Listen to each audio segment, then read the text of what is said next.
Well, welcome everyone. Welcome to this seminar on the social role of colleges. It's my great pleasure to welcome Professor Debra Bragg here and all of you.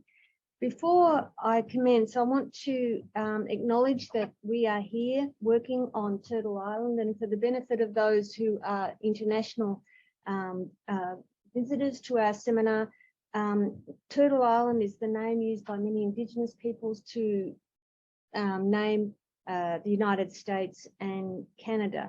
Specifically, we are here at the University of Toronto, which is on land which has for thousands of years been the traditional land of the Huron-Wendat people, the Seneca, the Mississaugas of the Credit, and today it is the meeting place and the home to many Indigenous people from across Turtle Island.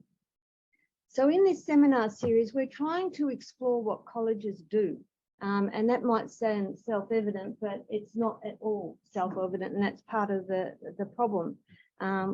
We know what schools and universities do, and their role has been theorised, and we recognise these institutions all over the world, even though there may be differences in the way they are structured. There's been a lot less work on theorising colleges and what they do, and we hope to remedy that through our seminar series. We want to make visible what colleges do and the way they serve their communities. We know they are vital to their communities and that their leaders are members of local hospital boards and other agencies, that their teachers have deep and strong relations with their students and with their communities from which they come, and that they do applied research to help build capacity in local communities and industries. They do so in different ways, and they're subject to different types of affordances and constraints. So far, we've heard about Canada, Switzerland, and Finland. Today, we have a seminar on the US, and later this month, a seminar on Germany, and we are planning future seminars on Chile, Brazil, and South Korea, and Ahmed will let us know about that at the end of today. So today's seminar by Professor Bragg is titled, What Research on Community College Baccalaureate Teaches Us About Systemic Inequities in Higher Education. I don't know exactly how many years we've known Deb, but it's a long time, many years, about 10 years. And Deb is a good friend of us, and also of and a loyal supporter of the work that we do here and the work that Gareth does in the UK. We sort of form a scholarly network of people who focus on colleges and the kinds of work that colleges do. Deb is was the founding director of the Office of Community College Research and Leadership at the University of Illinois at Urbana-Champaign, where she is also endowed professor emerita. In 2016, she joined the University of Washington in Seattle, where she founded the Community College Research Initiatives Group. So she gives retirement a bad name. She is also a fellow with New America, which is a policy think tank in Washington, DC. And over her very long career, she has led national studies on colleges and career pathways, transfer pathways, community college baccalaureate degrees, STEM education, and many other critical issues facing education in the US. In 2015, Deb was named a Fellow of the American Educational Research Association, and in 2016, she received the Distinguished Career Award from the Association for the Study of Higher Education. And it's our very great pleasure to have her with us here today. So what we'll do is Deb will present and perhaps have some questions at some point in the middle, and then at the end, once again, Gavin will manage the chat, and he will call on people to present their questions as well. Okay. Thank you, Lisa. Well, thank you all for being here, and I want to thank everybody on the Zoom. Like many of us, Zoom feels more comfortable than being in this room presenting.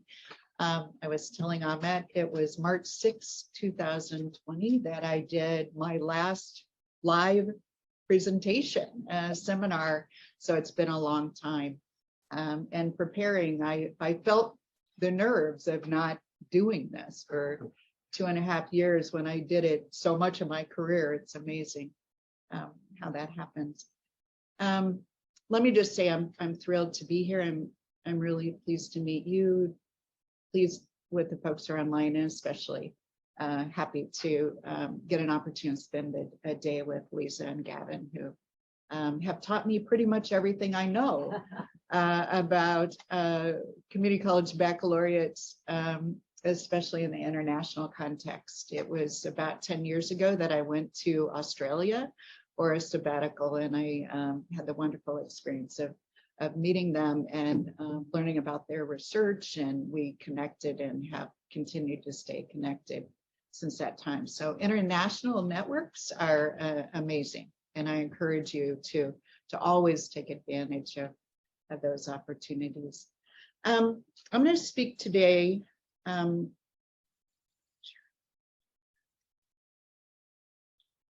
about work I've been doing in the US, studying community college baccalaureate programs, the institutions, policies, as well as applied baccalaureate, a baccalaureate of applied science degrees, which is actually how I got into this area, was looking more broadly at applied baccalaureates and their growth in the US in both the 2-year and 4-year college sectors. That led me then to gain a little bit more understanding of what community colleges were trying to do. And this is back in about 2007, so 15 years ago.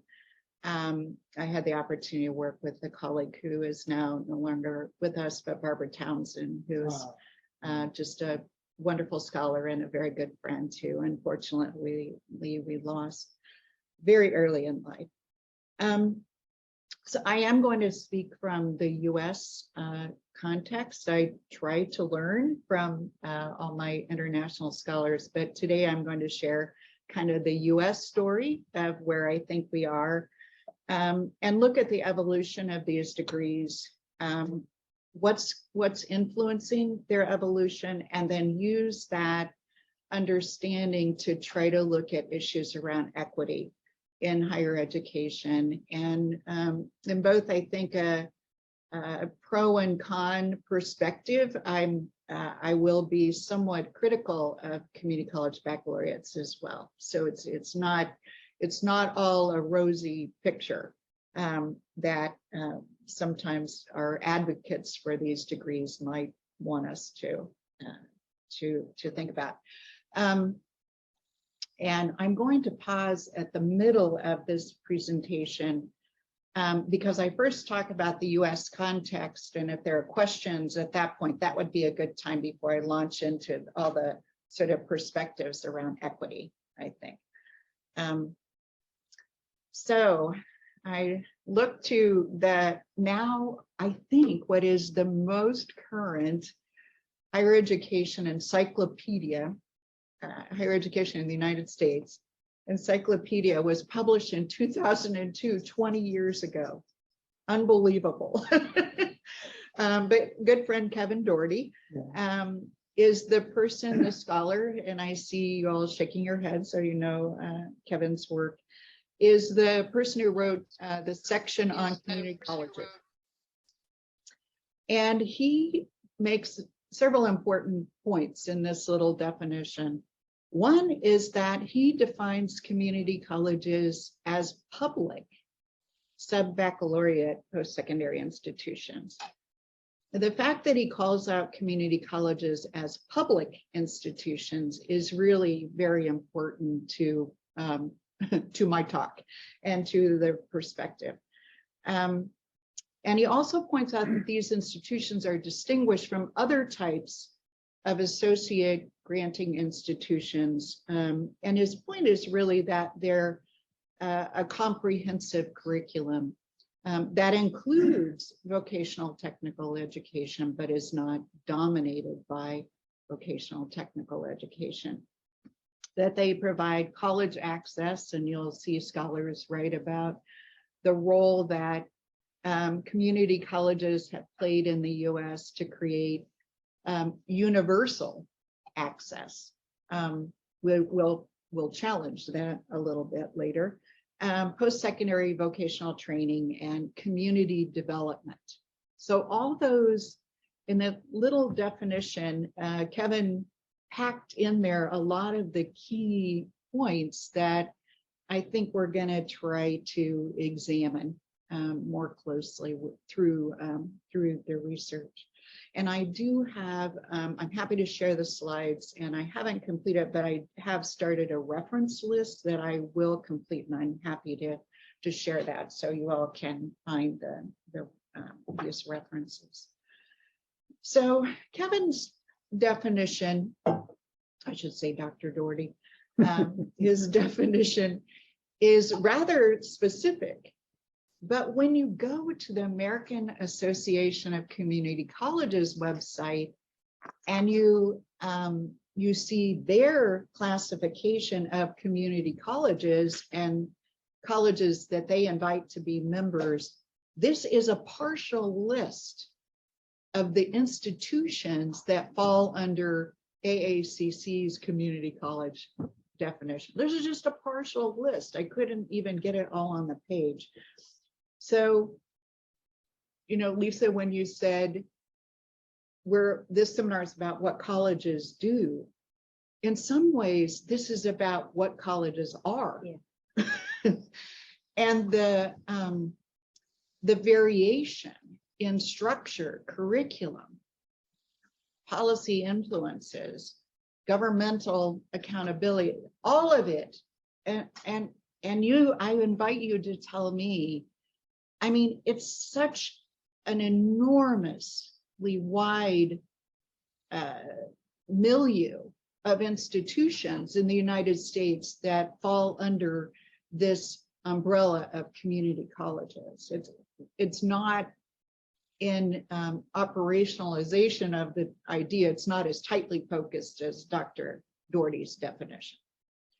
And this becomes really important in how we think about, you know, what a community college baccalaureate degree is.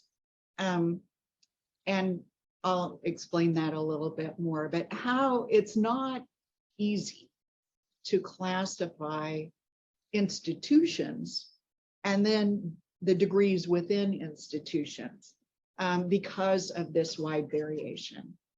And I will make the point that I think that contributes to a lot of the conflict that is happening in the United States around whether community college should even be able to do this. And this has not been really unpacked. And so I think your point is exactly right in your seminar series. This has not been looked at as closely as it should, because those differences in institutional structures and operations sort of qualify or disqualify institutions to even be considered part of granting a baccalaureate. So anyway, I want to start there. I do want to also recognize, you know, one of your esteemed professors, Michael Skolnick, and a colleague in the US, Debra Floyd, who have really pioneered and shaped this field. They are very much associated with the research in the US and highly, you know, valued scholars. So you have some of the best leading researchers in really the world. And the US has looked to Canada. The developments in the US are, I think, somewhat later starting than in the US. And we did have scholars who moved back and forth across our borders and who were watching closely what was happening. This was also happening around the world, as you all probably know, but it was particularly the relationship between Canada and the US that has maybe not shaped so much what the US colleges did, but it certainly shaped the research and what we know. And through that, some translation of knowledge. I do think it's really interesting and important that after studying this for 20 years, Dr. Floyd and Dr. Skolnick's one of their most recent co-authored pieces in a book called I think 13 great ideas or innovations for community colleges or something like that, they sort of declared that this is a movement, and that, you know, that there's more to come. And I think that's probably true, but it's not going to be an easy path for sure. And one of the things I should probably say, one of the reasons, because I don't know, well, I'll talk about that a little bit more in a minute. Let me just give you a little snapshot of where we are. We now, we now say there are 25 states that currently authorize at least one public community college to confer a baccalaureate degree. So, but that's contested.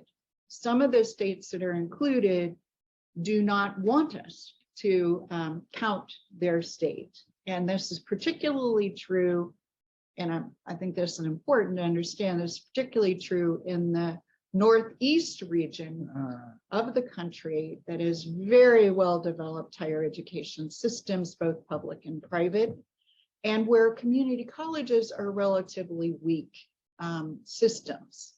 And, you know, I'll say more about that, but the struggle is the greatest in the sections of the country where higher education systems are older. They're really invested in historic kinds of prestige and privilege that make it very difficult for the community colleges to create a baccalaureate, let alone just survive. So that's a really important point that I'll make again. One thing we've seen, though, that, you know, might bode well for a community college baccalaureates is over time, now 13 of the 25 states have passed authorizing legislation, and in the US, community colleges like higher education systems and K-12 are governed by the states. There is virtually no, legislation that governs community colleges across the country. There's funding mechanisms and there's regional accreditation that comes into play when you change degrees, but the federal role is very minimal. And in fact, I'll talk about how in many respects the federal role diminishes the possibilities of baccalaureate. So that's not a powerful force leading to this. But the states are, and 13 of 25 states, and I'll show you which ones those are, authorize potentially all of the public community colleges to confer baccalaureate degrees. There is only one state in the country where this happens, and that is Florida. And it's only been within the last 2 years that we reached 28 of 28 community colleges in Florida after about 25 years of getting to this point. So this is not a swift process. Washington State, where I really had the great fortune to be able to go to the West Coast. I was telling Ahmet, why did you go to University of Washington? One reason was to study baccalaureates. It's one of 2 states where baccalaureates are really reaching scale in the US, and now 31 of the 34 community colleges in Washington have approval they don't all yet confer, but have approval. And that includes technical colleges in Washington State. So that's, I think, a really interesting, and some of the technical colleges, particularly a college like Washington Technical College, and it's like Washington Institute of Technology now, is one of the largest conferring community colleges in Washington. The growth in state approval has been really, in the last 5 years, 7 of these states have been have granted control. So that's quite a lot. Across the country, the American Association of Community Colleges reports 145 out of about 1,000. There's about 1,000 institutions that, and this, this is hard to measure. You can see why. So it's maybe about 15%. We actually have, this is a year old data, and I'm sure we have at least 150 community colleges now. What's interesting that I want to point out why public is important is if in the US, I don't know if you've used the Integrated Post-Secondary Education Data System, or IPEDS.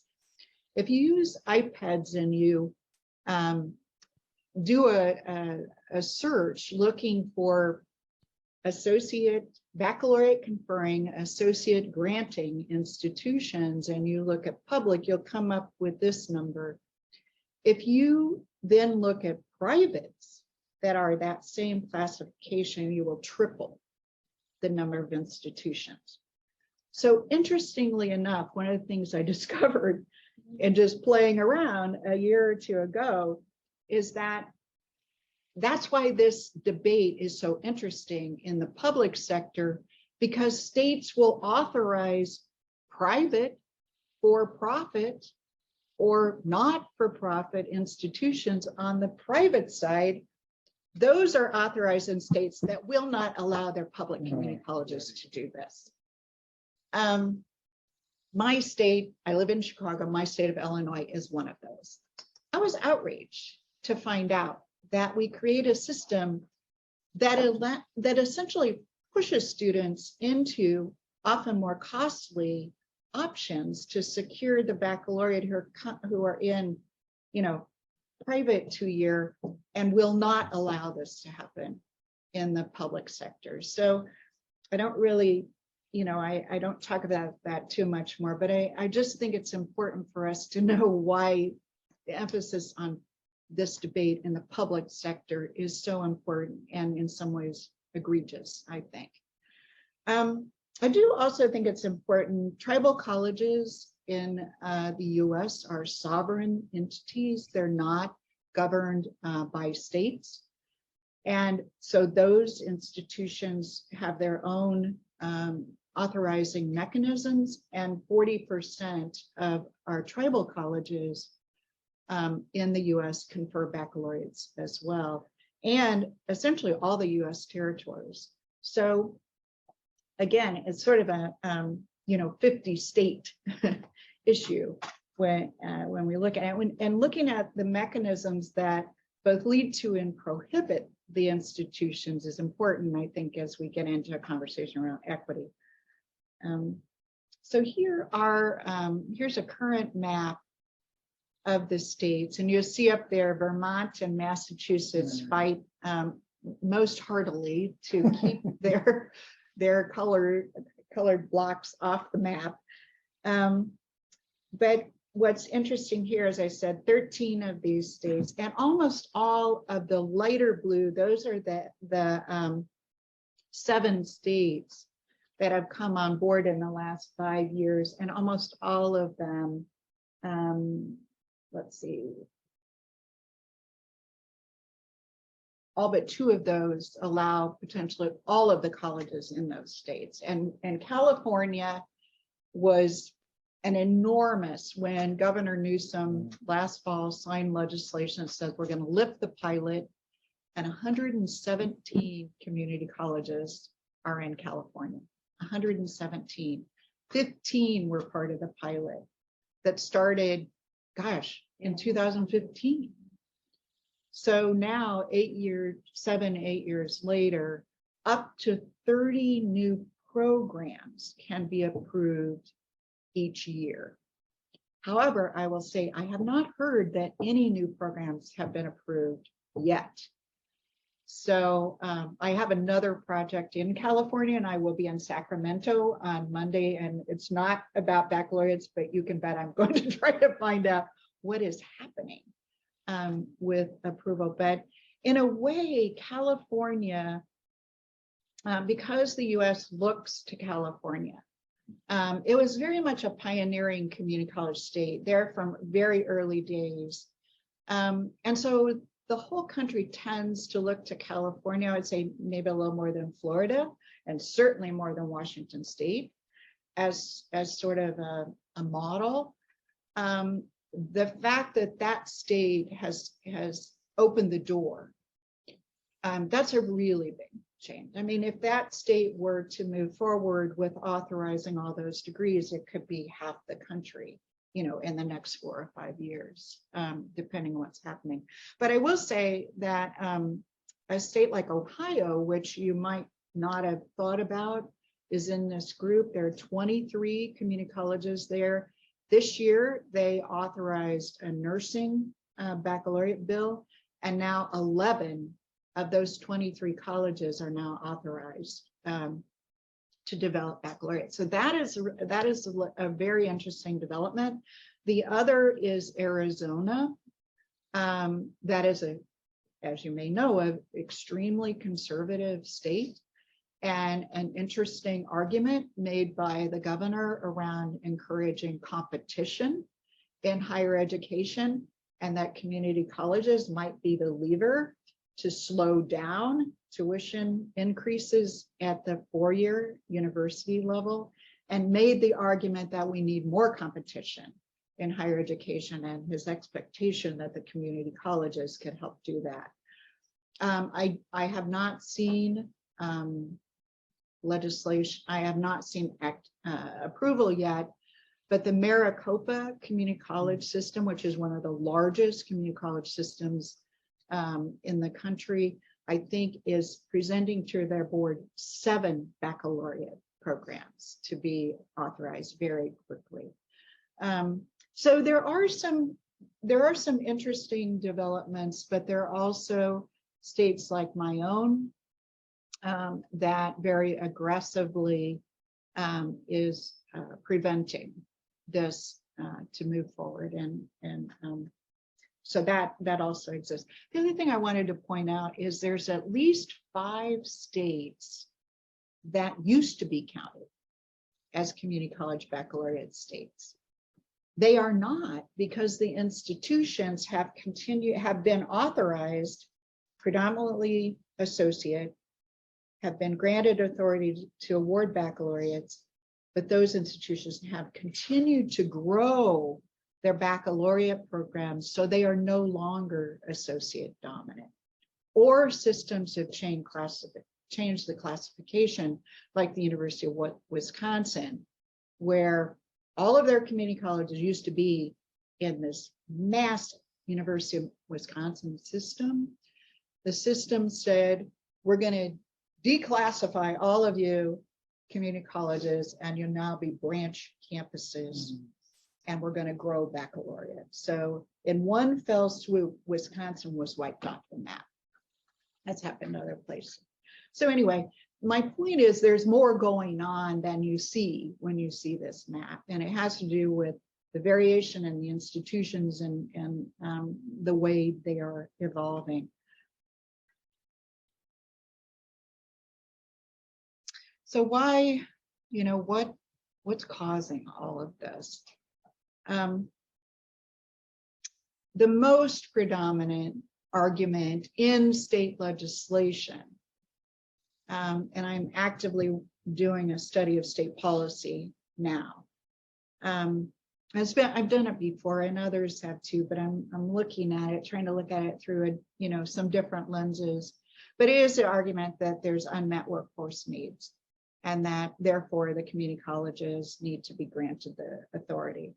There's also lots of discussions around our changing student demographics and students' needs and consumerism and more utilitarian kind of education and higher education, and all of that is a force moving. That's arguments that are made that are persuasive in some states.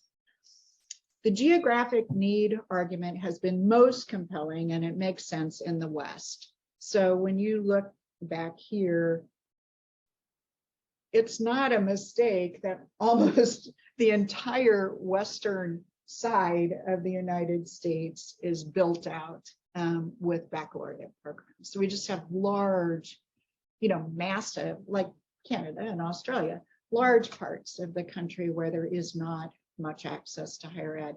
And that argument, you know, is much more persuasive, I think, in these states and other parts of the country.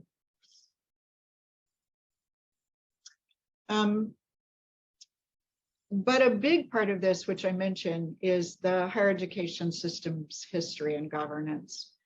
And that's the, you know, the argument I was making, that it's very hard to move this in the Northeast because of the long history of universities and the newer history of community colleges. One thing I just make an observation about too is the way Americans get to this view higher education varies enormously across the country.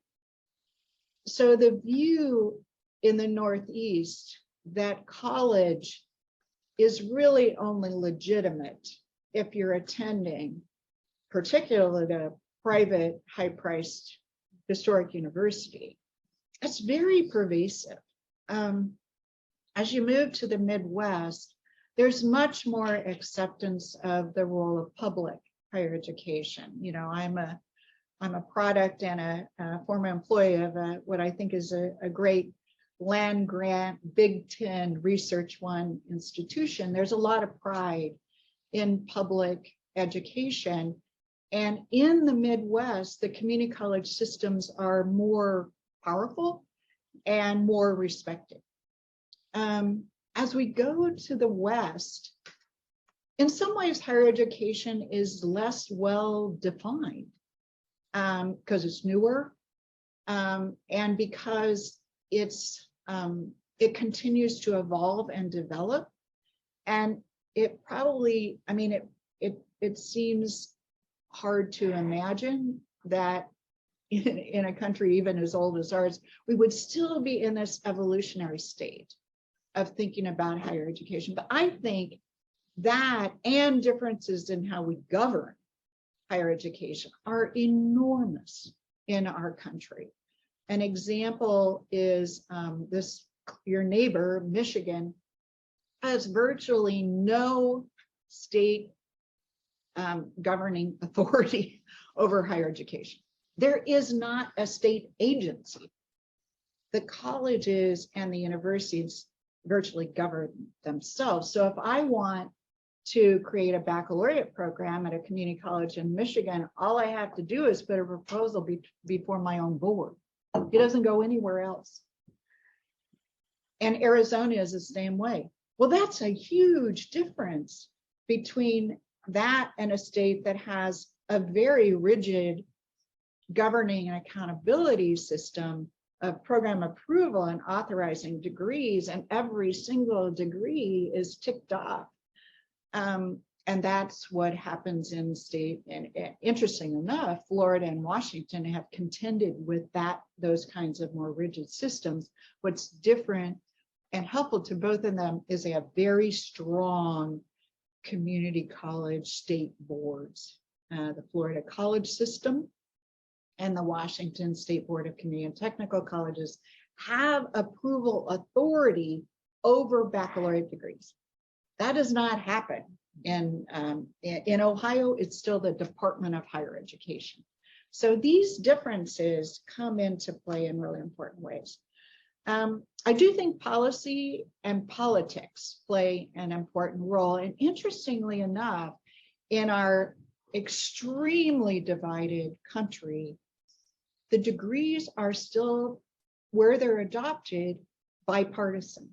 We see just as many conservative governors approving as liberal governors. So the issue, I think, to its credit, has tried to stay out of those very contentious issues that are happening around politics. So that has been interesting to watch.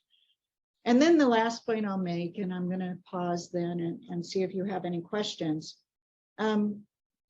is the acknowledgement of inequities in higher education, and that baccalaureates conferred by community colleges might be part of addressing systemic inequities. But I will tell you that we might wish that this had been front and center in this whole discussion around baccalaureates. It barely shows its head. The most direct acknowledgement of inequities that are a basis for conferring baccalaureates is the legislation that was passed a year ago in Washington State that will now allow all 34 community colleges to confer Bachelor of Science, not BAS, Applied Science, Bachelor of Science in Computer Science.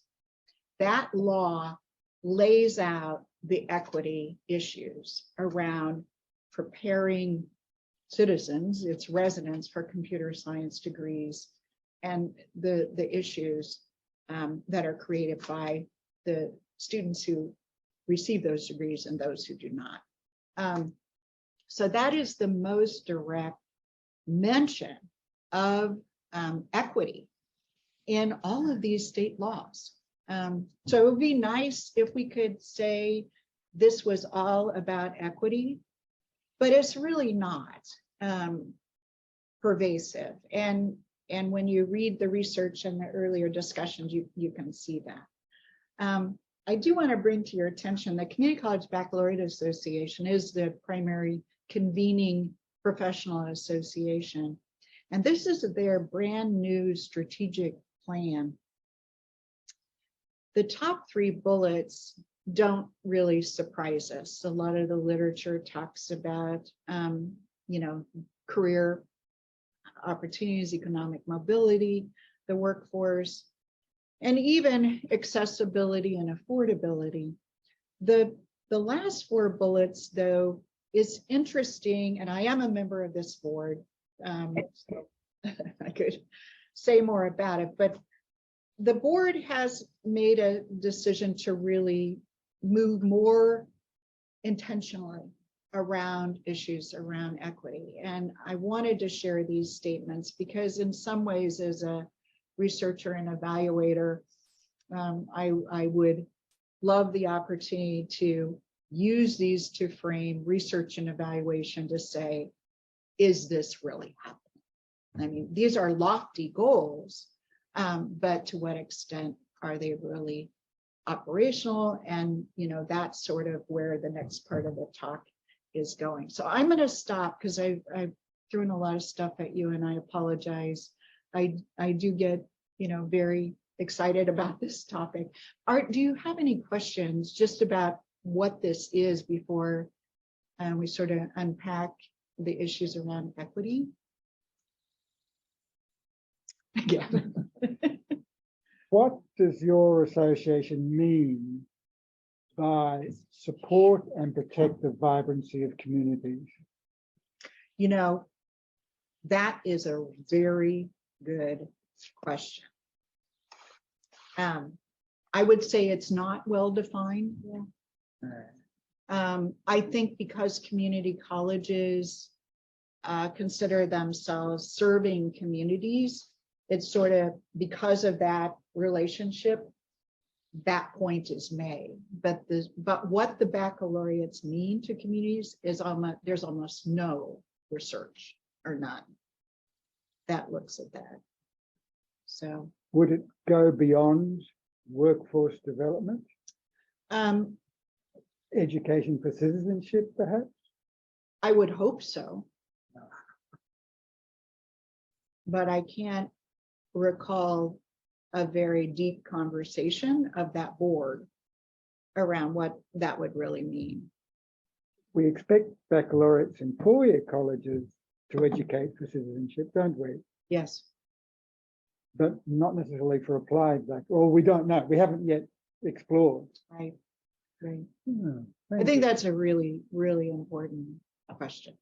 And your work has pushed me too to think about this. So I think That's important. All right. Well, so I'm going to use, and I'm not sure these frames make sense. This is a lot of things I've thought a lot about. The paper is not yet written, but this has prompted me very much to think about writing this paper. But so I'm starting with 4 frames: the frame of privilege, subordination, opportunity, opportunity structures, and outcomes. And I'm a student of opportunity structures. I know we have the experts in the room, so help me understand how to think about this. So when we look at privilege, I've mentioned before, the most prestigious universities in the US are, the archetype is Europe, and particularly Germany. Most of our major research universities, particularly those in what we consider our public research universities, but also privates, are modeled after the German model that came into being in the late 1800s, early 1900s, where liberal arts and research were the epitome of knowledge acquisition and conveyance, and equated to prestige. That is still true to this day. So, that is something that I think is well accepted.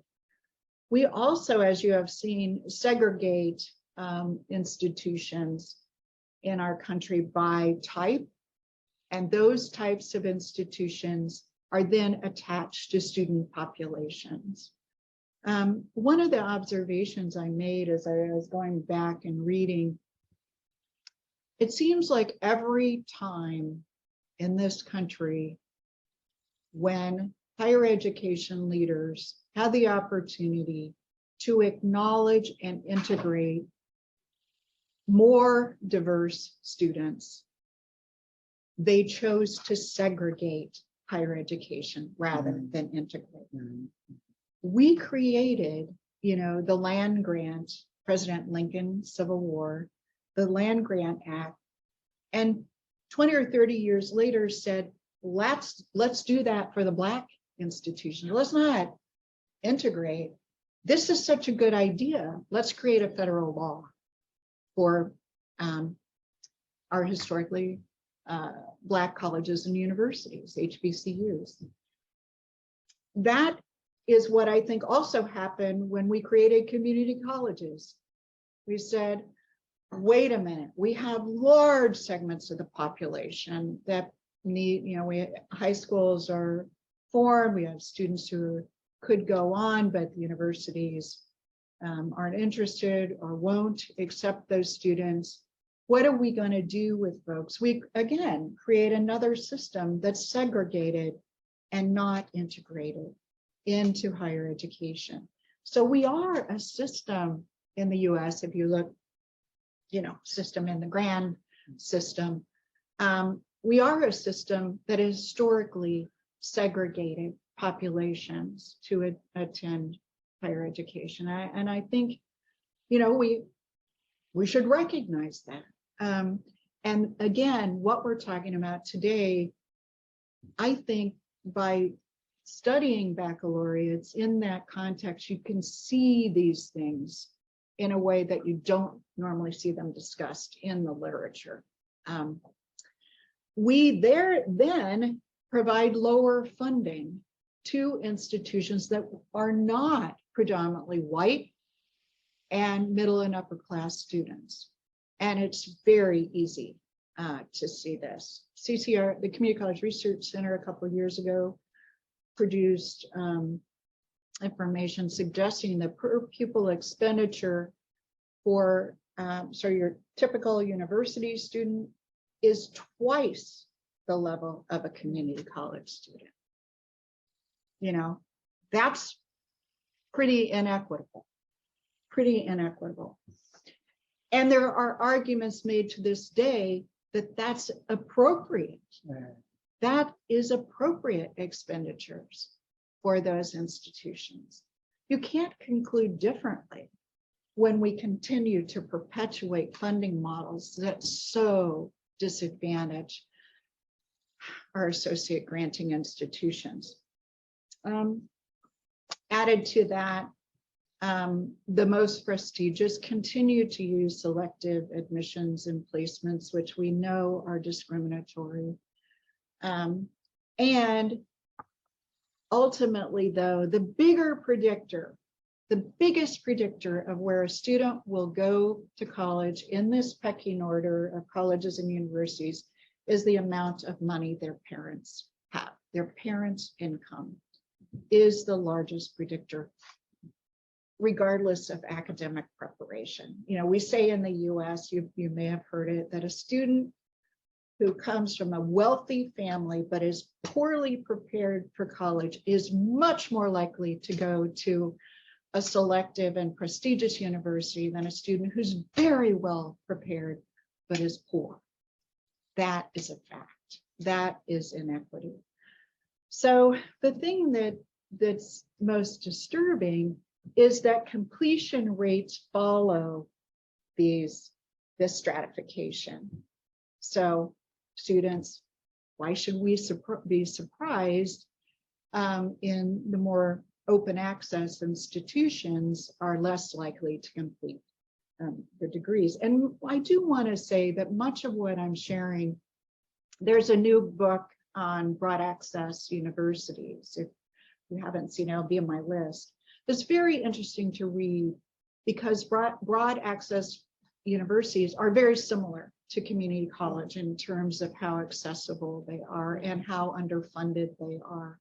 And interestingly enough, those are the institutions that community colleges are fighting with around the baccalaureates.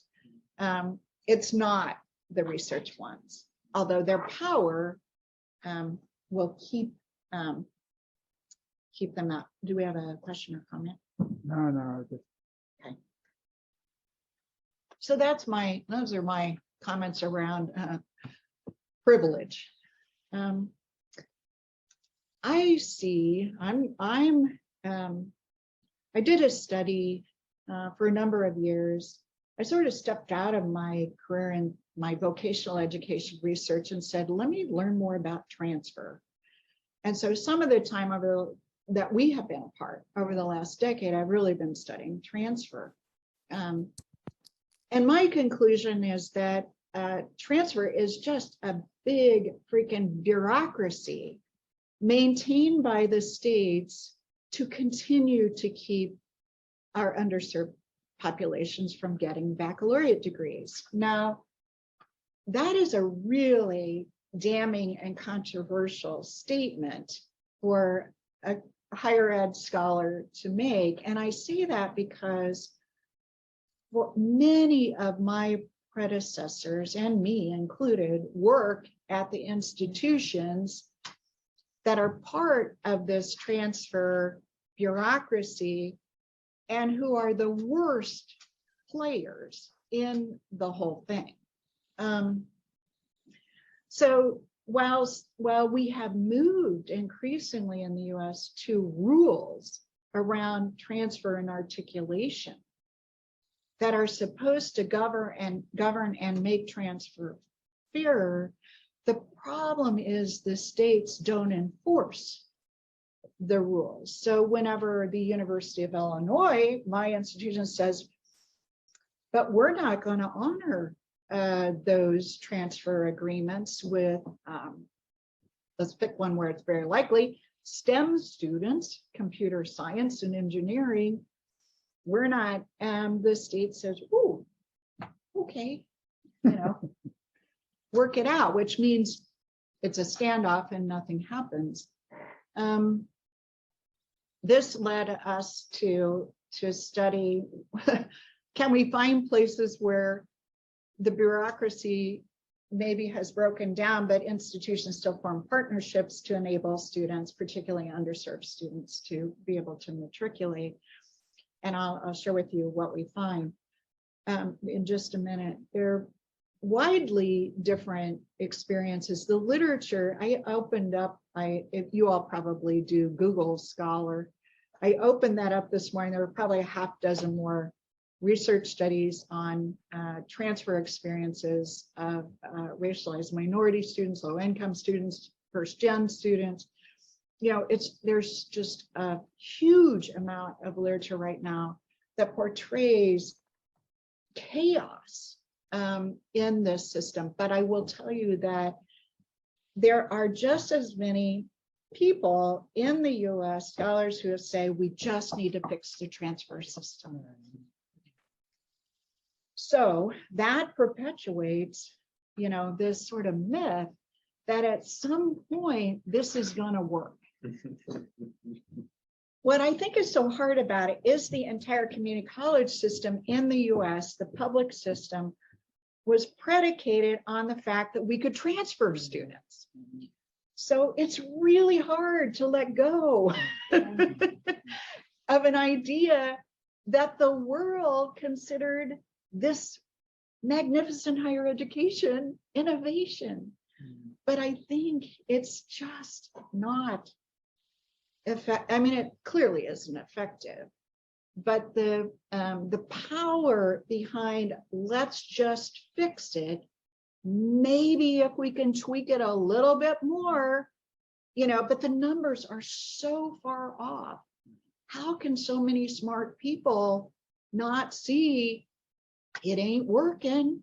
But that is a very difficult conversation. I can say that more in Toronto than I can say that in the US. The data around the inequities and transfer by race, income, and age, and I could say more groups, but in just focusing on this, and these are chosen because of the baccalaureates. It's you know, only 13% of a 6-year cohort of transfer students who started at community college had actually obtained a baccalaureate 6 years later. Only 13%. And the numbers are higher, of course, for white, middle, and upper income students and our underserved students. So if you look at African-American students or Latinx students, you'll find maybe 2 or 3% have actually obtained a baccalaureate after 6 years. As part of that transfer study I was telling you about, we worked specifically with 3 states, and we chose 2 of those states to do what we called a pairs study. And our pairs study, we said, let's look at every community college and university that have students matriculating from the community college to the university. Let's look at who those students are and what the completion rates are. In 2 states, in every single pair, we didn't find one case where low income and minority students completion rate matched white and middle and upper income students. Not one, and there were hundreds of pairs. How can you call that, you know, anything except inequity? And my colleague Estella Ben-Simon, when I gave this talk, said, how can you call it anything but systemic racism? So that is, you know, that's a wake-up call. And so that, I'll give you the source for that. And Peter Barr, who's at the University of Michigan, you may know Peter's work, did an interesting study of older students and found that while the data aren't as clear, because we don't study older students, and I don't use the term non-traditional because I think it's deficit and disparaging itself. But we do have students who are older, who are particularly attending community colleges, who are also at a disadvantage. So I don't know, you know, I think subordination is still a gentle term, but I'm still searching for how to think about transfer. Now I turn our attention to the other side of the house, as we like to say in the US, the academic and the vocational. sides of community colleges. There is still extensive deficit framing of vocational education, or what we call career and technical education, because of federal legislation changes in higher education. And I was reading, just coming up, the book was published in 2015. Sean Harper was the lead editor of a book on Introduction to Higher Education, and the chapter in the beginning, written by Burton Clark, talks about higher education and the disparaging and deficit language that he uses to describe community colleges and community college faculty and students is, I think, pretty abhorrent. It's one of the leading chapters in an introduction to higher education in the United States. So there's pervasive deficit framing of vocational education at all levels in the US, but including in post-secondary vocational education. And it's important to know this because the baccalaureate programs are often rooted in these programs. So they're not highly thought of. So why fight for baccalaureate degrees in programs of study that you don't consider worthy or, you know, equivalent to academic?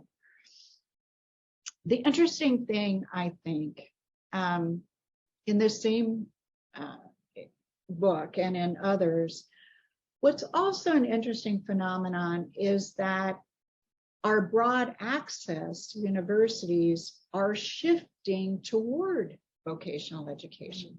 Growth in those programs, in what, of course, they don't use the term vocational, but what is considered occupational and professional majors, the enrollment is dramatically shifted to those programs with business, healthcare, technologies. You know, all these are programs that community colleges have offered for many years.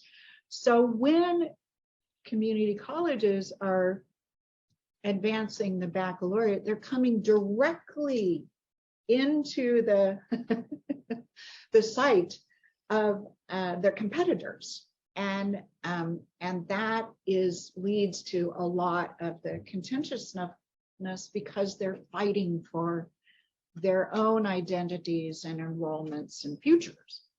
So I think we need to recognize that and the forces that are leading them to do that.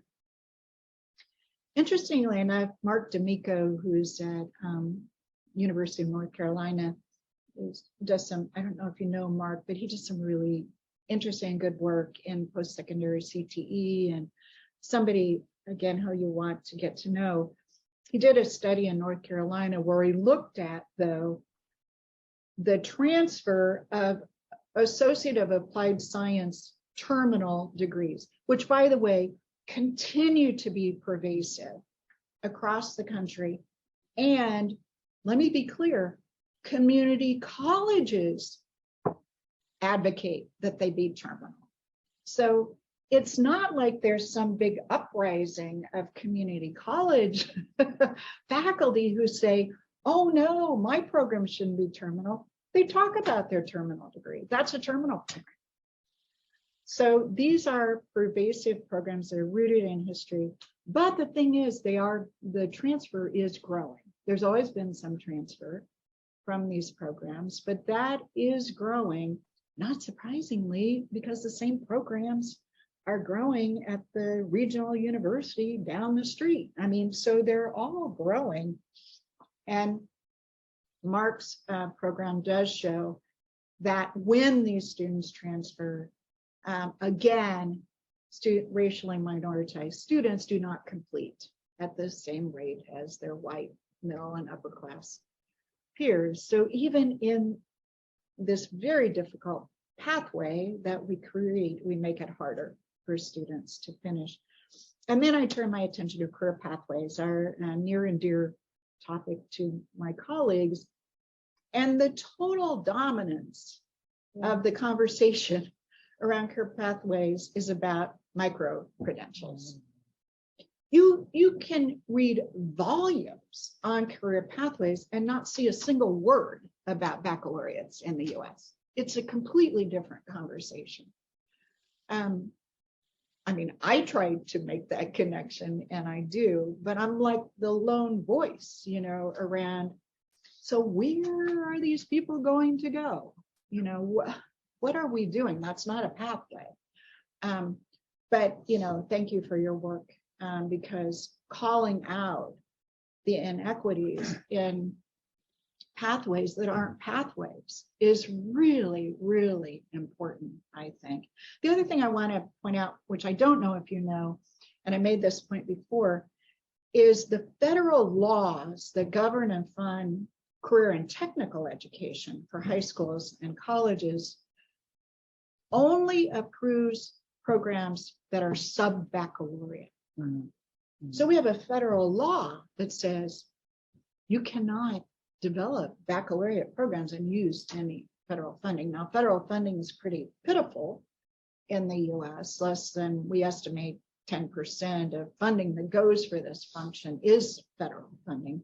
But federal funding has historically tended to sort of lead the way in how states and localities think about funding.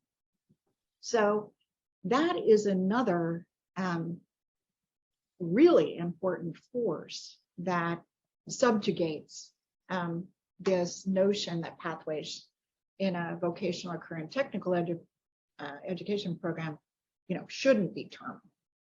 They should. That's the way we fund them.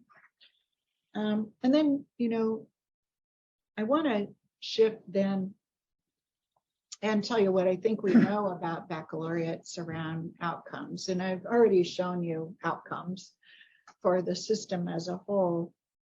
And I don't know, I really would like to know, I don't know if these are trends you see worldwide, but the pandemic has accelerated declining enrollments in higher education in the US and especially in community colleges.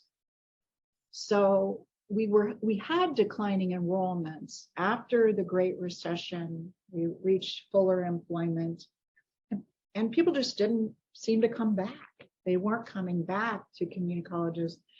And then the pandemic hit, and then we've seen really large declines. Now, the interesting thing is initially the enrollments in baccalaureate programs were remaining strong. But there is some indication from states, because the federal data aren't published yet, that we are seeing declines in the baccalaureate programs as well. This is really important because enrollments drive lots of stuff, you know, because of how we fund higher ed. So anyway, something really to watch, and I'm not certain where that's going to go. We do see lots of new community college baccalaureate degrees on the horizon, though. Those 7 states in the last 5 years, most of them haven't even really gotten started. So we are probably going to see growth in those degree programs. A lot in specific sectors, business, healthcare, and technologies are the main areas, and a growing emphasis in education, particularly early childhood education. But states have played a, you know, really, some states are going to allow it, some are not. So again, kind of mapping against other points. What's interesting, and our research is so preliminary. It's so new. So all of this is sort of, would I say this in 2 or 3 years? I don't really know. But what we do know from the work we did at the University of Washington with my colleagues at New America, Debra Floyd, Mike Skolnick, all, you know, what all of us are doing is the enrollments in CCB of the underserved populations, and just broadly the populations I've been talking about, are relatively similar between the students who are at the associate's level and the baccalaureate level. So we don't see large differences in in those students who are matriculated. So that's a good thing. And we see where we can measure that the students who are in the baccalaureate programs are slightly, though not extremely, more diverse than the broad access universities. So in some of our work, those populations really don't look that different. And we're doing more work in that area now. So the completion rate for the baccalaureate students is, and I just read California's new report, and it's very similar, that baccalaureate students complete on par with students who go to a university and get a baccalaureate. So about the same rates of completion, and that is typically up in the 70 to 80 percentile. Now, when you are looking at community colleges that have 20 and 30% degree completion rates, those are huge completion rates. So that is not something, you know, to laugh at. That is pretty important. And the work we did in Washington is the only place where we've been able to look at community college and university students in similar programs to look at who they are and their completion, and then do some employment and wage studies. And so we just have a new paper published on that. We consistently see high rates of employment and higher earnings for the baccalaureate students than their associate degree peers. So we would expect that, and we do see that. And again, I just mentioned our employment and early earnings of our baccalaureate students compared to those university baccalaureate students. What's interesting and probably not surprising, and we haven't been able to do controlled studies because of the nature of the data, the baccalaureate students have higher rates of employment and initially somewhat higher earnings, but they're also older students who have more labor market experience. Yeah, so we kind of expected that, and that's what we see. 3 years out, though, we find the university baccalaureate students and the community college baccalaureate students about the same level in earnings, and the university students are on a higher trajectory. But that's all we've got. I mean, we don't have any other studies. That's how new all of this is. So those are promising, but also cautionary findings. But to be true to the equity work, there are a couple areas that are really important. We have a growing Latinx population in the US, and those students are not as well represented and not completing at the same rates as white students and even African American students. So the question is, what, and the community college in the US is the go-to post-secondary institution for our Latinx population. So the students are way overrepresented in the schools, and then it looks like this is not working the way, you know, if we think it's a good idea, it's not working in the way that we would want it to. These are really new results and really, really need to be better understood. The other thing that we found troubling in our wage studies is the gap between men and women. And this is a historic gap. Those of us who've studied vocational education and current, you know, it's like we've seen this forever. And it is very reflected in this data. We segregate occupations that have certain wage penalties or opportunities. We continue to do that in these programs. And I think that's troubling. I mean, so that I think needs to be, you know, continue to be understood. And frankly, we just don't have enough data on many other populations to know how those students are faring. But here's my last bullet, Gavin. We have no studies of community or economic impact of these degrees. So how can we really understand what they're really contributing when the questions haven't really been asked or examined? And you know, the connection to your work is so strong there that I just hope that we can continue to try to figure that out. So anyway, my kind of conclusion is that higher education upholds and perpetuates inequities in access, experience, and outcomes for underserved students, that transfer bureaucracies advantage white privileged students while disadvantaging racially minoritized, low income, and older students. That higher education, including community colleges, perpetuates barriers to transfer and baccalaureate completion by race, income, and age. And there are promising results for baccalaureates on completion, employment, and earnings, but equity gaps exist for Latinx and women, and probably other populations. So I'll just close by saying what I'm doing. Still actively involved in this research through my consulting work. And I told you I am studying state legislation, trying to unpack that a little bit more. We're also working in states to help institutions with case making. So what are the compelling arguments, not only around workforce, but equity? You know, what makes sense for an institution? Because I do not believe that every community college should confer baccalaureates in the US. They're so, you know, there's so many reasons they should and shouldn't. And that we need to better understand what equity-minded policies, programs, and practices look like. And if the baccalaureates programs are going to contend that they are somehow more equitable, what does that mean? What does that look like? And what outcomes should we expect? So the questions are really around that. What are the critical elements of these programs?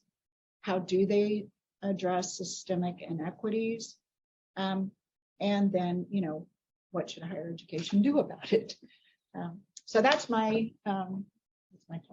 Thank you, Deb. Thank you. Thank you. Before I open the floor here, do we have any questions in the chat, Gavin? No. Okay, good. So I've got a question. I mean, throughout my entire career, I've sort of had to respond to the critique of transfer that blamed the sending institution. Yeah.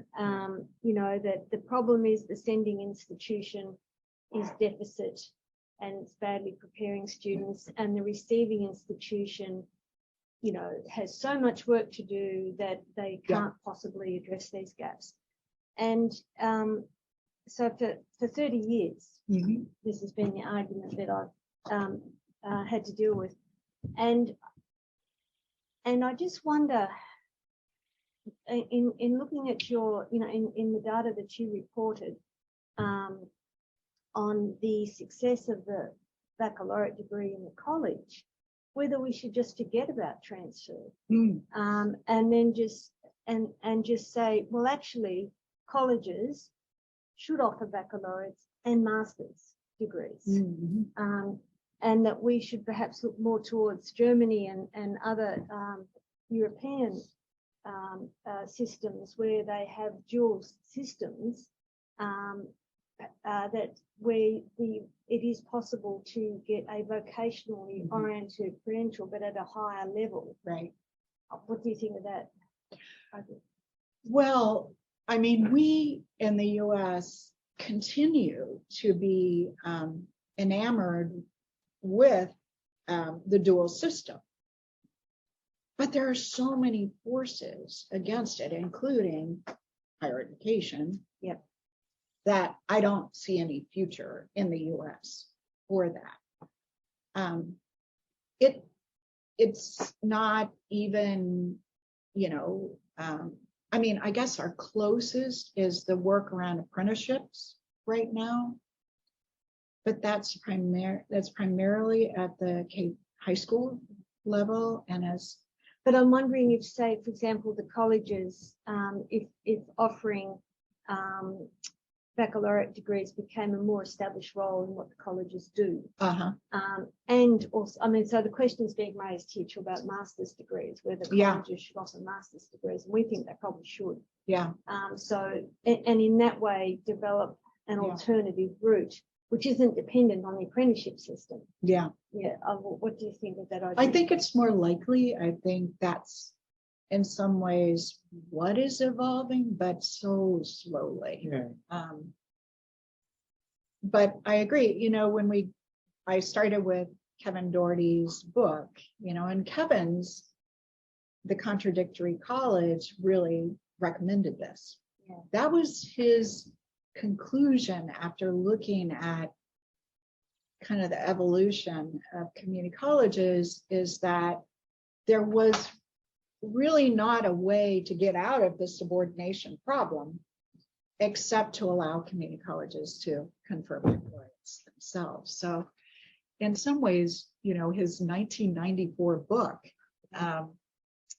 has come back around in an interesting way. So I think there will be community colleges in the US who could definitely move, you know. I mean, the largest community college in the country, Miami-Dade, confers a lot of baccalaureate degrees. Yeah. And so they're moving in that direction. What is concerning, though, is there's such different things that are happening. You know, we don't even talk about the fact that in states where this isn't allowed, none of those students have this opportunity. They only have transfer, you know, so that and maybe as time goes on, we'll be able to show these disparities more clearly. One of the things I didn't mention, a year ago, Illinois Senate committee was debating adopting baccalaureate degrees in education. And I testified, like many others, talking about baccalaureate degrees. What was so interesting to me is those individuals, some of them who represent the underserved populations we're talking about, fought against the baccalaureates. And it's because of their allegiances to their university alma maters. Yeah. Oh, So there's very strong pressure put on legislators to not do this by their own alma maters. And that is very hard to fight. I mean, you can present all the data in the world, but the phone call that says you will not support this, you know, those allegiances are very strong. I couldn't figure out what was going on in the hearing, and afterwards somebody was like whispers in my ear, and I said, "Oh, okay." I didn't realize she was a graduate of that university and that they had taken a strong position. It was interesting. Yeah, I had a question maybe related to that, Debra, and thanks for your seminar. So you told about the Chicago area or Illinois area pushing students for private institutions. So is it about these prejudices, or is it about those, you know, budget pressures on, you know, state places? You know, in some ways, it's because of the inadequacies of the oversight of higher education state authorities. So they have much tighter control over the public institutions than the privates. And some of the institutions that confer the both associate and baccalaureate that are in Illinois, a lot of them are in the Chicago area, and a lot, especially the for-profits, are part of larger national networks. So they land there and they don't keep them out. So they then are able to confer baccalaureate degrees in the institution that's mainly an associate. So they look a lot like a community college, and heck, they could be, even in AACC, but the states don't have mechanisms to control that as well as they do the publics. And it just varies a lot from state to state, depending on what the state oversight role is. Actually, in Illinois, they have quite a bit of authority, but I mean, now universities are online. They probably don't even have a presence, physically. So we didn't even talk about that, which we all know more about now. Thanks. But that also suggests, as higher ed advances and we have more, how are we gonna, it's become so arbitrary to prevent something that's happening all around you. So I don't know how that's going to play out. Unless there's a question in the chat, Jackie? Sure. Yeah, so thank you so much, Deb, for your talk. One of the things that was interesting to me was that you mentioned Professor Skolnick quite a bit in your presentation. And the reason why I mentioned that is because before you even brought up his name, I was already starting to think of him as you started to talk. So that's very interesting to see how that just magically happened. So that's a kudos to the work you're doing, like you're on the right path with what you're doing, in addition to of all the efforts you're contributing as well.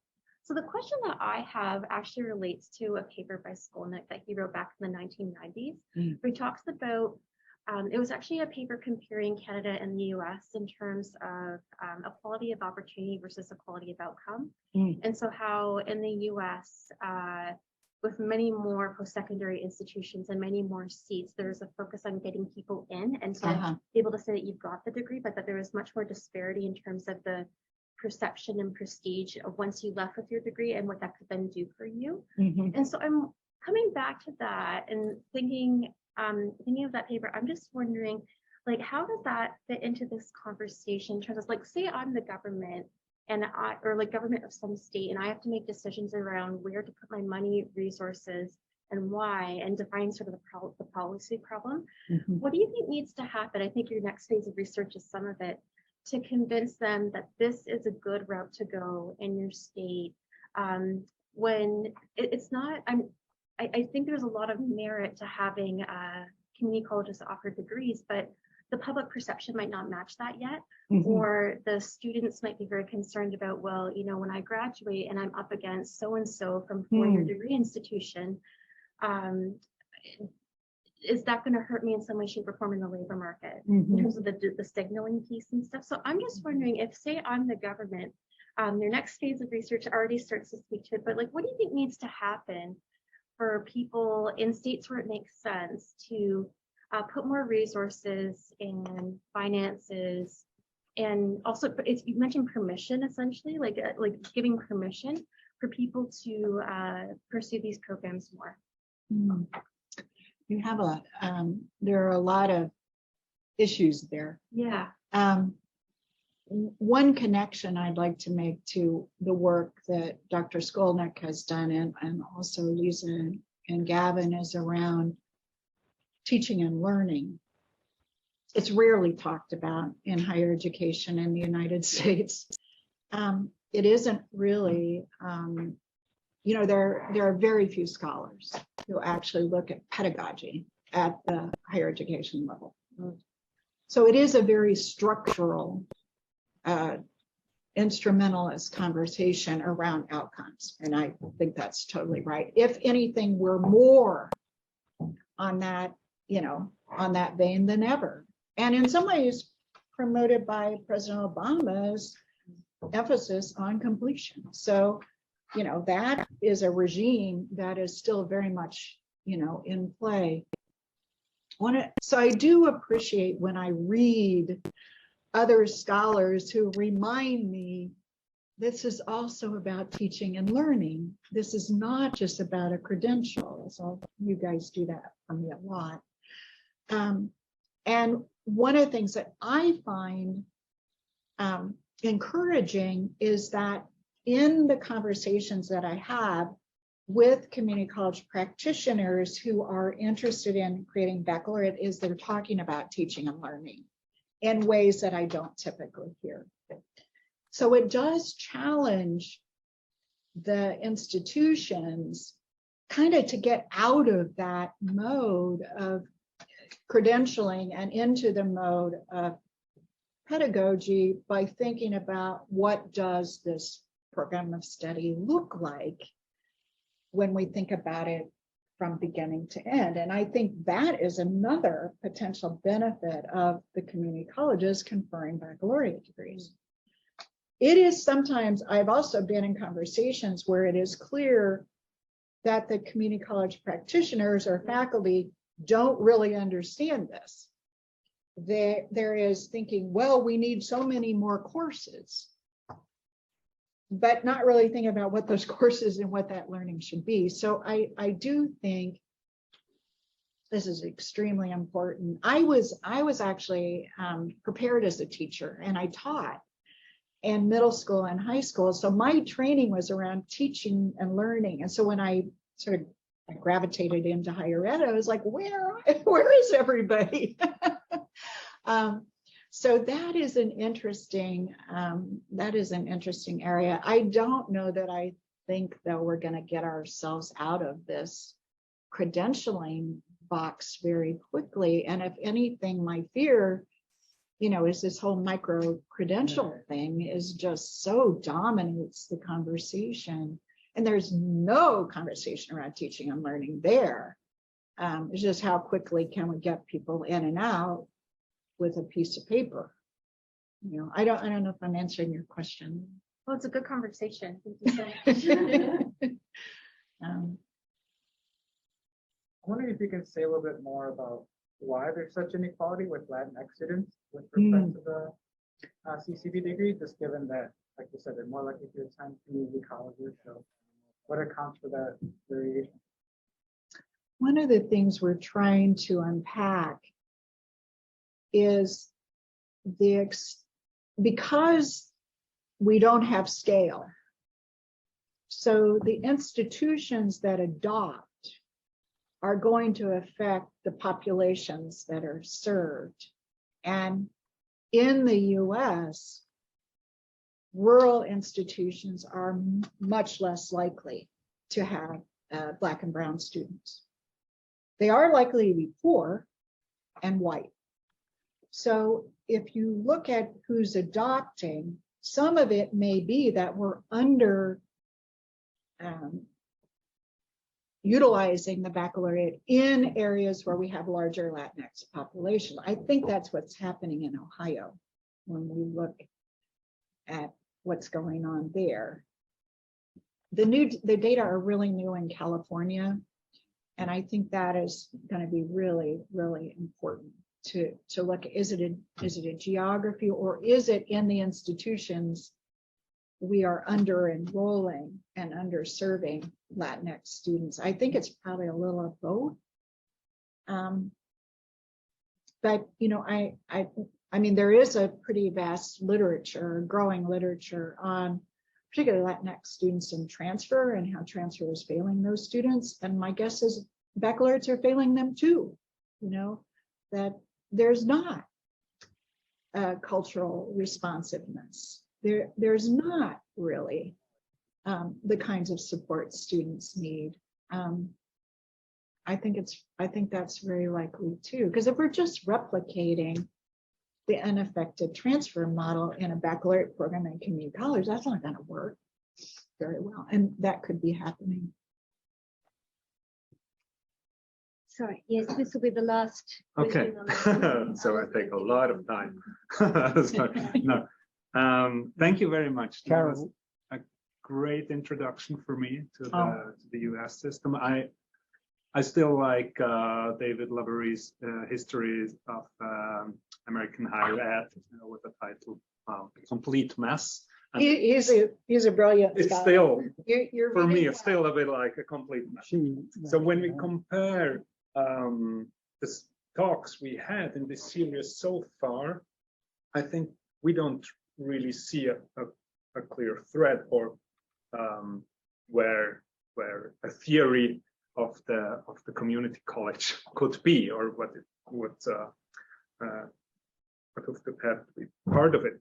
But what I found very interesting, coming from a coordinated market economy, comparing with a liberal market economy system, is that the aspects of when we talk about systemic inequities, so aspects of privilege, subordination, and also the opportunity structure are the relevant aspects when we look at systemic inequities. And I could imagine that this could be one of the common ideas of a more of a theory of community colleges, because this aspect of structural conservatism, so how universities don't want to change and on the same hand integrate part of a more vocational education idea, are very interesting. Yeah. And then I mean, your idea of studying equity-minded CCB policies, programs, and practices, I think this is exactly the way to study the social role of the community college within their communities. I think that's an absolutely great idea. Yeah. We don't know enough within the institutions, but when we get there, we can maybe look at the communities as well. I mean, because I do think that relationship is really important and not, I mean, I haven't done this yet, but I've had, some conversations with publishers about, in my head is the title, What Happened to Community in Community Colleges? Because I think there's a lot that we don't know and that we need to know. And I don't know how we address equity if you don't figure that out. It's any work I do in equity, it is the higher education institution is the problem rather, than the solution. Not always, but, it's problematic. So we had a question from Carol. I didn't want to keep everybody because I can see that we're over. So it was, I just wanted to comment that I actually squealed with delight when I saw your slide on transfer and bureaucracy. Because I work on the front lines of admission for master's programs. Nobody believes me when I tell them how inundated the process of admissions is in the university environment, just, at the master's level. And then, that's what I started working with Lisa and Gavin on, the whole idea of what must the undergraduate level go through when they are dealing with the complexities of the mass amounts of students just applying to university. And then add into that these students who are told at the college level or whenever they're recruited that this is a great pathway into a university. Well, I'm speaking mostly to my experience with interviewing these frontline people at university environments. I was shocked at the level of frustration and empathy and wanting to help these transfer students. And that's transfer student used in kind of a broad definition because they come in with so many backgrounds and differences. I mean, it's just a mishmash. I just wanted to ask you, because there were instances that came up in the research when I was collecting the data of people who had cited their university as not being open to these pathways, or if they were open to them, they had to renew them every 5 years.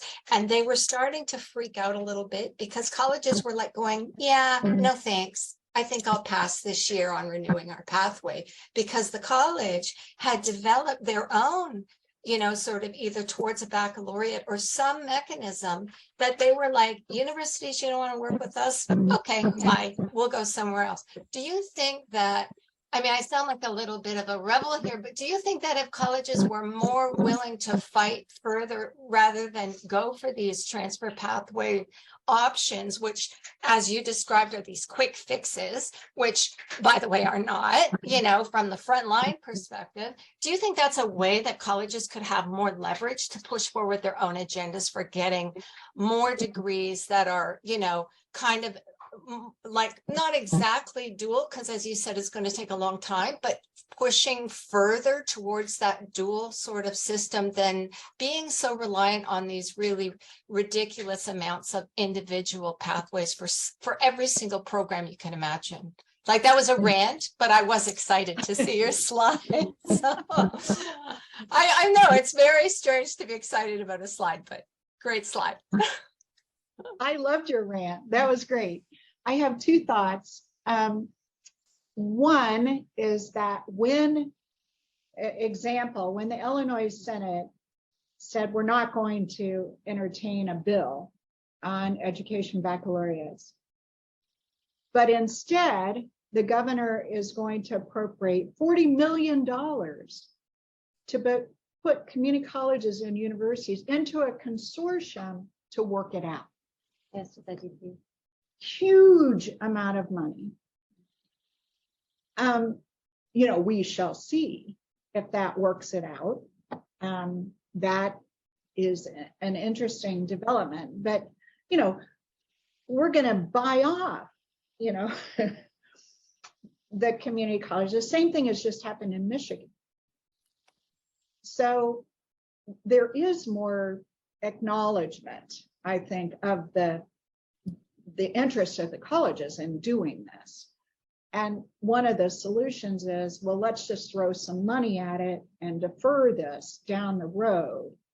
But the other thing I want to point out is I don't know the extent to which the community colleges want to take on transfer because they fear that even the minimal funding they get would be threatened if they are too aggressive to take on the universities. It's that those who are not privileged don't speak out because of the fear that you'll get even less than what you get now. You should be happy with what you have now.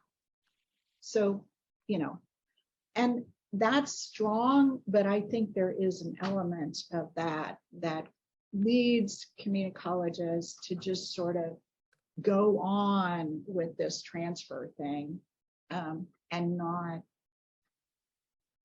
point out that it isn't working.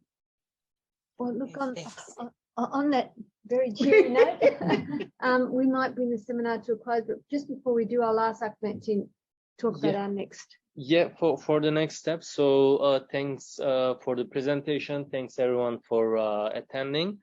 So we are sorry we had to cancel or reschedule the seminar on Chile. It was due to some unforeseen things. We hope to reschedule it down the road with the speakers. So coming up next, we have Brazil and Germany very close. Maybe we'll have to reschedule the Brazilian seminar too. We are looking into that now. Up next, I think it was around October 27, tentative date, but we'll have Germany. Most probably that will be a hybrid seminar too. And after that, we had Dr. Garrett Perry, maybe he's still here, maybe left. We'll have the UK seminar with him in around 40 or 45 days. So stay tuned and thanks for attending. Thank you. Thank you. Thank you, everybody. Bye. Thank you.